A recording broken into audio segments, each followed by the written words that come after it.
전국을 휩쓴 대형 산불이 역대 최대 규모의 피해를 남겼습니다. 강원 영동 지역뿐만 아니라 전국 모든 지역이 안심할 수 없는 상황입니다. 기후변화로 인한 영향이라는 지적이 있습니다. 경북 산불이 역대 최대 피해를 낳고 일주일 만에 꺼진 가운데 강원자치도가 산불 대응 태세를 강화한다고 밝혔습니다. 소양강이 민물 가마우지로 몸살을 앓고 있습니다. 산성을 띤 배설물로 생태계가 파괴되면서 춘천시가 개체수 조절에 나서고 있지만 큰 효과를 보이지 않으면서 대책 마련에 고심하고 있습니다. 옛 플라이 강원을 인수한 파라타 항공의 정기 노선 재개가 구체화되고 있습니다.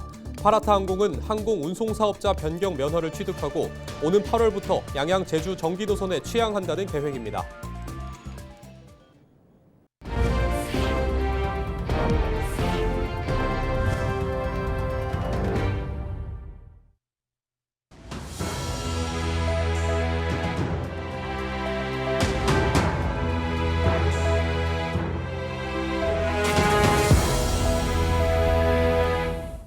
시청자 여러분 안녕하십니까? 헬로티비 뉴스입니다.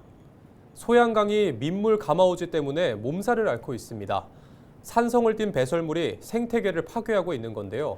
춘천시가 나서서 둥지를 제거하고 있지만 큰 효과를 보진 못하고 있습니다. 보도에 전소연 기자입니다. 겨울철 상고대 명소로 유명한 춘천시 소양강 하류입니다. 버드나무가 생기를 잃고 새하얗게 변했습니다. 산성을 띠고 있는 민물가마우지 배설물로 인해 나무가 점차 말라 죽는 이른바 백화 현상이 나타난 겁니다. 기후변화로 인해 소양강 일대는 가마우지 서식지로 변했습니다. 제 뒤를 보시면 하얗게 변한 나무 위에 가마우지 수십 마리가 앉아 있습니다. 이곳 소양강 하류 버드나무 군락지에만 가마우지 약 500마리가 서식 중입니다. 인근 주민들도 생기를 잃은 나무를 보며 한숨을 쉬고 있습니다. 저거 아주 잡았으면 좋겠어. 나무 다 망가지고. 허영은 다 죽은 거야, 똥이고. 피해가 커지자 춘천시가 팔을 걷어붙였습니다. 그 배설물을 최대한 세척을 해서 상고대를 좀 지켜보려고 되살려 보려고 좀 노력 중에 있습니다. 그러니까 장대를 이용해서 묵은 둥지를 좀 털어내는 방식을 쓰거나 아니면 고압 살수기를 이용해서. 하지만 효과는 크지 않습니다. 둥지가 워낙 견고한 데다 둥지를 없애도 가마우지가 새로운 둥지를 금세 다시 짓기 때문입니다. 그곳에는 당장 줄어들긴 하겠죠. 둥지를 어떻게 처리하기도 어려운 그런 장소로 옮겨서 이게 효과가 나타나기까지는 상당히 어려운 부분이 많은 것 같다는 생각이 듭니다. 지난해 정부가 총기 포획을 허용했지만 소양강 하류의 경우 주민 산책로와 인접해 있어 총기 사용도 어렵습니다. 이러지도 저러지도 못하는 사이 민물가마우지는 점점 더 개체수가 늘면서 하천변 골칫거리가 되고 있습니다. 헬로티비 뉴스 전소연입니다. 경북 북부 지역을 휩쓴 대형 산불이 역대 최대 규모의 피해를 남겼는데요. 기후변화로 해마다 산불 발생 일수가 늘고 규모도 대형화하는 것으로 나타났습니다. 특히 대형 산불이 집중됐던 강원 영동 지역뿐 아니라 이제는 전국 모든 지역이 안심할 수 없는 상황이라고 합니다. 보도에 최성식 기자입니다. 경북 의성에서 시작돼 경북 북부 지역을 초토화시킨 대형 산불. 야산을 넘나드는 화마에 맞서 진화대원들은 말 그대로 사투를 벌였습니다. 이번 산불은 2000년 강원 영동 지역을 쑥대밭으로 만든 동해안 산불을 넘어 역대 최대 규모의 피해를 냈습니다. 무엇보다도 인명과 주요 시설 보호를 위해 최선을 다했으나 이번 산불로 인하여 의성 1명, 안동 4명, 청송 4명, 영양 6명, 영덕 9명으로 총 24분의 안타까운 인명피해가 발생하였습니다. 2,412개소의 시설 피해가 발생하였습니다. 피해 규모가 이처럼 커진 건 경남 산청과 경북 의성, 울산 울주 등에서 대형 산불이 동시에 발생했기 때문입니다. 최근 전국에서 발생한 대형 산불은 2019년 강원도 고성과 강릉 인제부터 2020년 울산 울주와 2021년 경북 안동 예천까지 이어졌습니다. 여기에 2022년 울진 삼척과 2023년 충남 홍성까지 지역을 가리지 않고 발생했습니다. 산불 규모가 갈수록 대형화하는 것, 지형적 특성에 더해 기후변화로 기온이 오르기 때문입니다. 특히 서쪽에서 불어오는 바람이 높은 산맥을 넘으며 강풍으로 변해 이른바 비화 현상을 만드는 것도 산불 규모를 키우는 중요한 원인으로 꼽힙니다. 문제는 우리나라의 산불 위험이 앞으로 더 높아질 수 있다는 겁니다. 2030년까지 전 세계적으로 산불 발생이 14%, 2050년까지 30%, 2100년까지 50% 증가할 것으로 분석하였습니다. 실제 최근 10년간 산불로 인한 피해 면적은 2015년 410헥타르에서 서서히 늘다가 2019년 3,200헥타르로 증가했고 2022년에는 무려 24,700헥타르에 달했습니다. 10년 단위 산불 발생 현황도 2000년대 3,700헥타르에서 2010년대 들어 다소 줄더니 다시 2020년대 들어서는 6,700헥타르로 급증했습니다. 일부 전문가들은 소나무림 위주의 숲관리 정책도 산불 확산에 한몫한다고 지적합니다. 기후 여건이 변화하며 자연적으로 숲이 침엽수림에서 활엽수림으로 바뀌고 있지만 인위적으로 어린 화렵수를 베어내 산불에 더욱 취약해진다는 겁니다. 앞으로는 계속 건조해지고 온도가 올라가고 그다음에 바람도 계속 빨라지겠죠. 이런 상태에서 우리가 할 수 있는 것은 유일하게 타지 않도록 숲을 만들어주는 거거든요. 인위적으로 어떻게 하는 것이 아니라 자연이 그대로 자연을 방해하지만 않으면 그대로 굉장히 빠르게 화렵수 숲으로 전환이 됩니다. 과거 3, 4월에 집중됐던 산불이 계절을 가리지 않고 나는 상황. 국립산림과학원은 지금 같은 추세라면 2100년 우리나라 산불 위험은 20세기 후반보다 최대 158% 증가할 수 있다고 예측했습니다. 헬로티비 뉴스 최성식입니다. 경북 산불이 역대 최대 피해를 낳고 일주일 만에 꺼진 가운데 강원특별자치도가 산불 대응 태세를 강화한다고 밝혔습니다.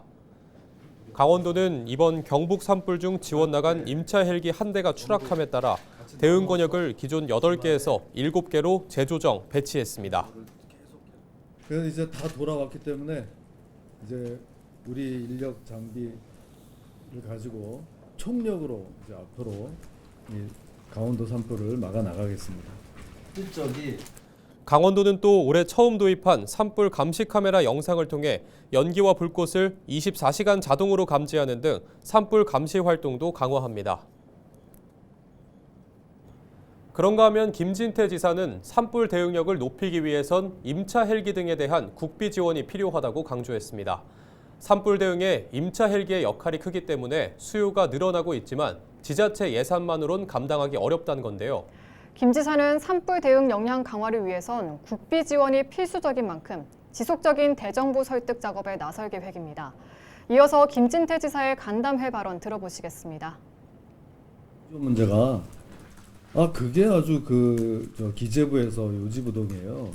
몇 년 전 그때 국회 증액 사업 중에 다른 거는 다 더 어려운 것도 우리가 그때 했었는데 그것만 안 됐었습니다.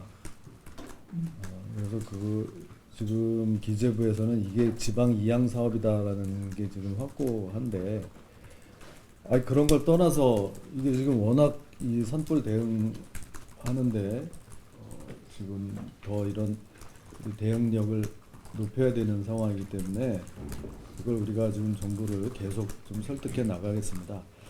그리고 아울러서 이번에 이렇게 좀 큰 산불을 겪으면서 이 임도 만드는 것에 대한 이런 요구가 점점 커가고 있습니다. 저희도 진즉부터 이거를 검토하고 있었고요. 이 임도가 산불을 끄는 데에도 굉장한 기능을 하기 때문에 그거를 계속해서 더 연구하고 그거를 좀 임도를 더 이렇게 만들어 나가는 쪽으로 그렇게 좀 생각을 하고 있습니다. 이게 이제 그 지방 이양 사업이라고 해서요. 중앙 정부에서 가지고 있던 그 권한을 이렇게 한꺼번에 그 지방에 내려보내고 이렇게 했던 사업으로 그 분류가 돼 있어요. 그래서 예를 들면 지금 우리 소방에서 그 소방 헬기를 한 대 구입을 하려고 해도 국비 지원이 원칙적으로 안 됩니다. 그게 다 지방이양 사업이라서 지금 우리가 힘들지만 도비를 세워서 이렇게 해나가고 있습니다. 그런데 하물며 이제 그걸 또 임차까지 하는 것은 더 현재는 좀 어려움이 많다는 게 중앙정부의 현재 입장입니다. 옛 플라이 강원을 인수해 출범한 파라타 항공의 정기 노선 재개가 구체화되고 있습니다. 강원특별자치도는 양양국제공항 거점 항공사인 파라타 항공이 지난 28일 국토교통부로부터 항공운송사업자 변경 면허를 취득했다고 밝혔습니다. 이에 따라 파라타 항공은 오는 6월쯤 중형 항공기 한 대를 도입한 뒤 8월부터 양양, 제주 정기 노선에 취항한다는 계획입니다. 다만 정기 노선 재개를 위해선 항공 운항 증명 효력을 회복해야 합니다. 양양국제공항은 플라이 강원이 2023년 5월 경영난으로 기업회생에 들어가면서 모든 노선 운항을 중단한 뒤 현재는 국제선 부정기편만 운항하고 있습니다.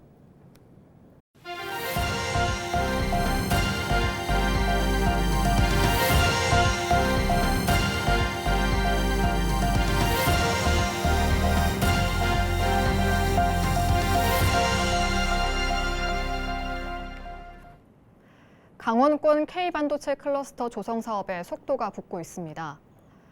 강원도는 올해 반도체 산업 생태계 조성을 위한 4개 사업이 착공에 들어간다고 밝혔습니다.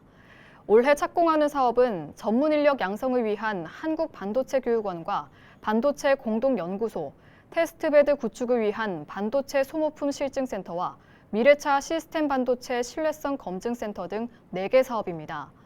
이 중 한국반도체교육원은 4월 1일 원주시 학성동 일원에서 착공식을 열고 본격적인 공사에 들어갑니다. 강원특별자치도가 4월 1일부터 속초의료원 응급실 운영을 정상 재개한다고 밝혔습니다. 속초의료원 응급실이 주 7일 24시간 정상 운영을 재개하는 건 2달 만입니다. 속초의료원은 응급실 전담의 퇴사에 따른 인력 공백으로 지난 2월부터 2달간 응급실 운영을 제한적으로 운영해왔습니다. 강원 지역의 세 번째 해양경찰서인 강릉해양경찰서가 31일 문을 열고 본격적인 업무에 들어갔습니다. 강릉시 포남동 임시청사에서 출범한 강릉해양경찰서는 4개 과로 구성됐고 전체 근무 인력은 203명 규모입니다. 산하에 주문진 파출소와 강릉 파출소 2곳을 두고 있으며 중형함 1척과 소형정 3척을 보유하고 있습니다. 초대 강릉경찰서장을 맡은 박홍식 총경은 이날 강릉파출소에서 연안 구조정을 타고 관할 지역 구조 대응 태세를 점검했습니다. 강릉해양경찰서는 양양군 손양면부터 강릉시 옥계면까지 약 74km를 관할 구역으로 하는 해양 치안과 연안 해역 안전을 책임지게 됩니다.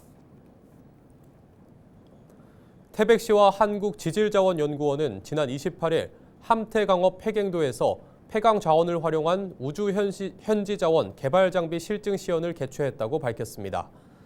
이날 실증 시연은 한국지질자원연구원에서 우주 자원 개발을 위해 연구한 3D 모델링 및 렌더링 장비 등 6종을 폐갱도 안에서 실증하는 시연 행사였습니다. 성공적인 시연을 통해 미래 우주 산업 실현을 위한 첫걸음이 될 것으로 기대하고 있습니다. 최근 원주시와 횡성군이 제출한 원주공항 국제공항 승격 제안서에 대해 강원자치도가 긍정적으로 검토하고 있는 것으로 전해졌습니다. 지난달 원주시와 횡성군은 국토교통부의 제7차 공항개발 종합계획에 여객청사의 현 청사 인근 이전을 포함한 인프라 확충 및 국제공항 승격 방안을 반영하는 제안서를 도에 제출했습니다. 강원자치도의 전향적인 반응에 따라 국제선 유치 여건 조성 방안이 제7차 공항개발 종합계획에 최종 반영될 수 있도록 지역단체와 함께 공동 대응하기로 했습니다. 원주시가 구 드림랜드 부지를 파크골프장으로 조성하기 위해 기본 구상과 타당성 검토 용역을 추진합니다. 구 드림랜드 부지는 약 27만 제곱미터 규모로 지난 2014년 폐쇄된 이후 유휴지로 남아있어 지역 이미지 저하 요인으로 지적되고 있습니다. 이상으로 뉴스를 마칩니다. 시청해주신 여러분 고맙습니다.